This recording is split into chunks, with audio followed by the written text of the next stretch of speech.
ஹிந்து தமிழ் திசை நேயர்களுக்கு என் அன்பு வணக்கம். டாக்டர் வைதீபா, அரசு யோகா மற்றும் இயற்கை மருத்துவக் கல்லூரி மற்றும் மருத்துவமனை.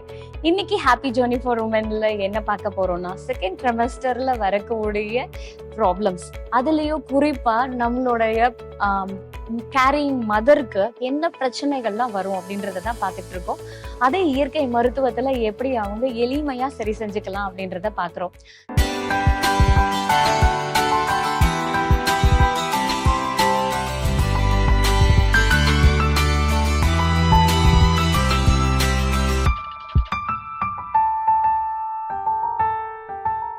இந்த செகண்ட் ட்ரெமஸ்டர்ல அடுத்த முக்கியமான விஷயம் என்ன அப்படின்னு பாத்தீங்கன்னாக்கா, யூரினரி இன்ஃபெக்ஷன்.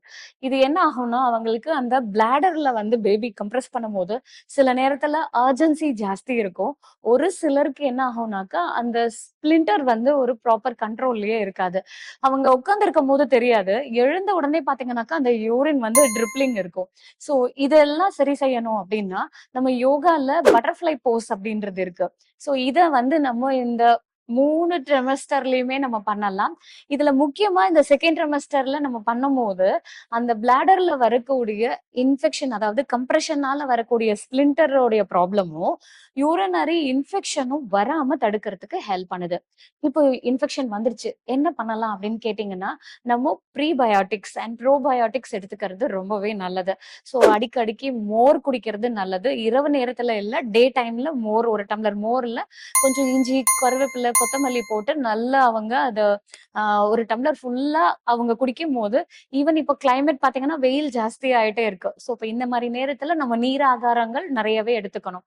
சோ அப்போ மோர் எடுத்துக்கலாம், வெள்ளரிக்காய் சாப்பிடலாம். அதே மாதிரி அவங்க வெஜினல் வாஷா இந்த கடுக்கா தண்ணி வந்து எடுத்துக்கலாம். 1 டம்ளர் தண்ணி, அதாவது ஒரு பாத்திரம் எடுத்துக்கோங்க. அதுல ஒரு அரை கடுக்காய உடைச்சு இல்லைன்னா இடிச்சு போட்டு கொதிக்க வச்சு, அத வெது வெதுன்னு இருக்கும்போது நைட்டு படுக்கும்போது அவங்க அந்த இடத்துல நல்லா வாஷ் பண்ணலாம்.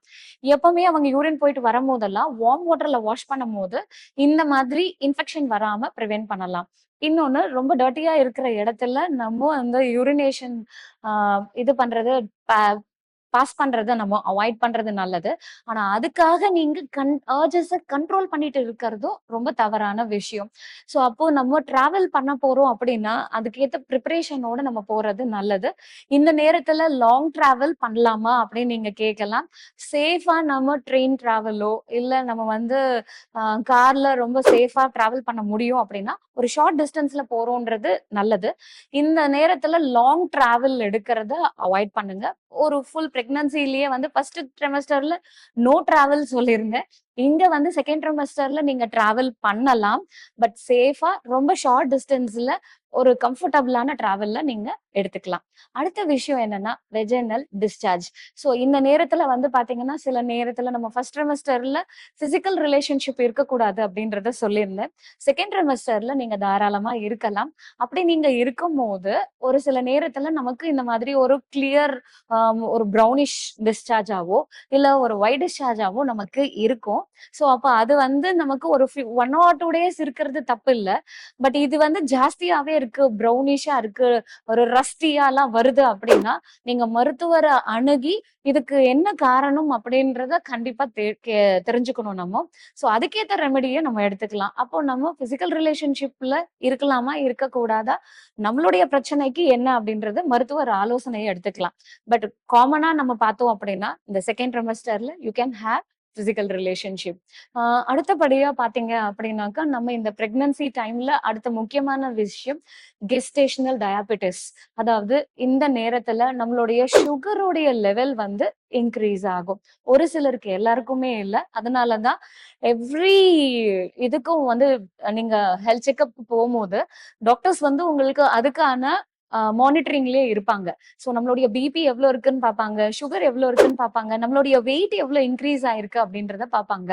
இப்போ பேபியோடைய வெயிட் ஜாஸ்தி ஆயிட்டே இருக்கு அப்படின்னா, அதையும் நம்ம பார்க்கணும். ஏன்னா செகண்ட் ட்ரிமஸ்டர்ல என்ன வெயிட் பேபி இருக்கணுமோ அந்த வெயிட் தான் கரெக்டா இருக்கணும். இத்தனை வீக்ஸுக்கு இத்தனை வெயிட் அப்படின்றது மெயின்டைன் ஆகணும். அதை விட்டு ஜாஸ்தியா போகுது அப்படின்னா அது நமக்கு காம்ப்ளிகேஷனை தான் இண்டிகேட் பண்ணுது. அண்ட் மதரோடைய பிளட் சுகர் லெவலை கண்ட்ரோல் பண்ணணும் அப்படின்றதுக்கான வார்னிங் அது. ஸோ அப்போ நம்ம அந்த மாதிரி நேரத்துல கார்போஹைட்ரேட் அதிகமா எடுக்காம நம்ம முடிஞ்ச வரைக்கும் இந்த தெனை, கம்பு, குதிரைவாலி, வரகு, சாமை, கைக்குத்தல் அரிசி, மாப்பிள சம்பா இந்த மாதிரி எல்லாம் நம்ம உணவுல சேர்த்துக்கும் போது இது நம்மளுடைய அயனையும் சப்போர்ட் பண்ணும். அதே நேரத்துல நமக்கு அந்த ஃபைபரோட இருக்கும் போது சுகர் ஜாஸ்தி இல்லாம பாத்துக்கலாம். சோ அப்போ என்ன மாதிரி உணவுகள்லாம் சாப்பிடலாம் அப்படின்றத அடுத்த வீடியோல பார்க்கலாம். அதுவரை நன்றி, வணக்கம்.